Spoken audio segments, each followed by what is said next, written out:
So access to clean drinking water is essential, and since a few years I'm already traveling with my Grayl water purifier.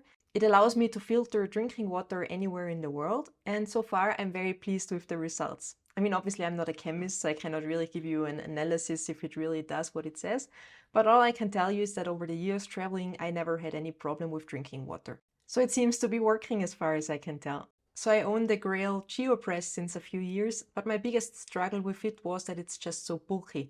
It barely fits into any bottle holders, and I travel with a carry-on backpack only, and finding space for this bulky beast inside of a 30-liter backpack is really not easy. So for a long time I have been eyeing the smaller version, and now that I have both, I thought it would be a good idea making a little video to compare the two. So one thing that those bottles have in common is that they work in the exact same way. I'm not going to show you how to use them in this video because I already did another video that I will link below. But basically both of them just purify the water and remove viruses, bacteria, all kinds of things. I will not read them out, I will just list them somewhere in the screen, probably, I don't know yet. They also filter out microplastics and other sediments, and also stuff like heavy metals and odors and flavors that you don't want.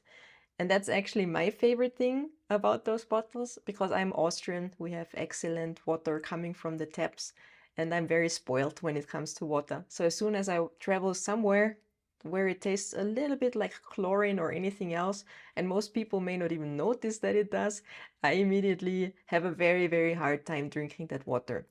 So for me, these bottles do a great job removing these unwanted flavors from the water. And another thing that the two of them have in common is that they have this anti-slip ring here at the bottom, which comes in very handy often when traveling, because when you're like flying in a plane or traveling in a train, and you can put them on the tables there and they will not slide around. So now that we know what they have in common, let's talk about the differences. And the most obvious difference, obviously, is just the size difference. The Ultrapress is a lot less bulky than the Geopress. So the bigger one can filter 750 milliliters of water in one go, the smaller one half a liter, so 500 milliliters. And I feel like the bigger one is probably the better option when you don't have to worry about the space in your luggage or you share your water with other people. And the smaller one is probably the better option when you travel as minimally as possible and you want to travel with lighter and smaller gear. Another difference is the filter, and both of them have a filter inside. Let me just open it up. And apart from the color, you can also see that the size of the filter is different. Now both bottles say that they last around 300 presses, so you can filter 300 times through the filter. And of course it always depends on the water, and if you have like very dirty water and it clogs the filters with sediments and stuff. I usually filter only tap water, so in my opinion the 300 presses sound more or less accurate. But over time you notice that it gets harder and harder to press it down and filter it, and once it takes longer than 25 seconds then it's time to replace the filter. So the filter in both bottles lasts 300 presses. That means with the 500 milliliter Ultrapress, pressing 300 times gives us around 150 liters or 40 gallons of water. The larger bottle has 750 milliliters, so 300 presses correspond to about 250 liters or 65 gallons. Here in Europe, when I buy replacement cartridges, both of them have the same price. I think 35 euros and 27 cents, which makes it a very odd price. So if you get really 300 presses out of each of those filters, which cost the same, then filtering 1 liter with the smaller bottle costs you around 24 cents versus 14 cents with the bigger bottle. And that does not include the price you pay for the bottle, it's just the filter. So using a bottle like this is not necessarily cheaper than buying water on the road, but it gives me a lot of flexibility, and also the amount of plastic that we save by not buying the bottles makes it up for me. The next difference is the top. And as you can see, the two tops, they look a little bit different. On the larger one, the Geopress, we have like this integrated handle, and we also have a cap that you can screw off that is attached to the bottle. With the Ultrapress, the handle can be moved, so it's less bulky, and there's also this lid that you can screw off, but in this case it's not connected to the bottle. And the last difference I have between my two bottles is that this one has this one-way valve inside. So that means I can usually put syrups or other flavors inside of my bottle if I want, but it will not affect the filter. My larger bottle does not have that yet. It's an older version, but as far as I understood, you can buy this valve as a spare part, or I think the newer versions also come with this integrated valve. So which one should you choose?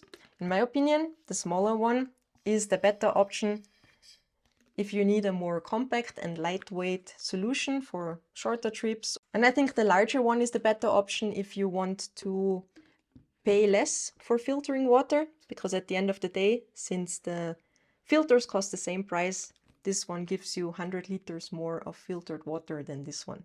I think it's also a good choice when you prefer a higher capacity, like if you have less opportunity to refill your bottle with water, or if you travel with other people and you want to share it. Or if you're someone who would regularly lose the lid, then I guess this one would be the better option.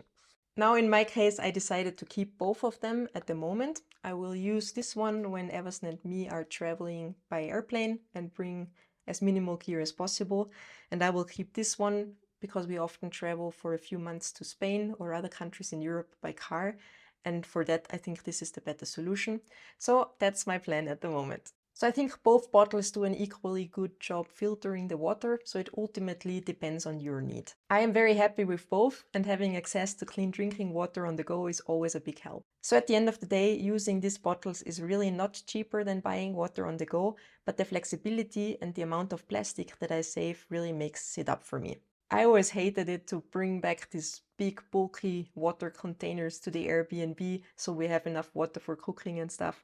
Nowadays I just filter my own water. And I also really enjoy it when we fly. I just bring the empty Grayl bottle through the security, and then afterwards I walk to the next toilet and I filter my water, and I don't have to pay these high premiums that they charge you for water in airports. So if you want to know a little bit more on how to use them, you should really watch this video right here. Thank you very much for watching. If you enjoyed it and you want to make me happy, consider subscribing to my channel or to my newsletter that I have now monthly. I think it's a great way to stay connected a little bit behind the scenes. Thank you very much for watching, and I see you in the next video. Bye!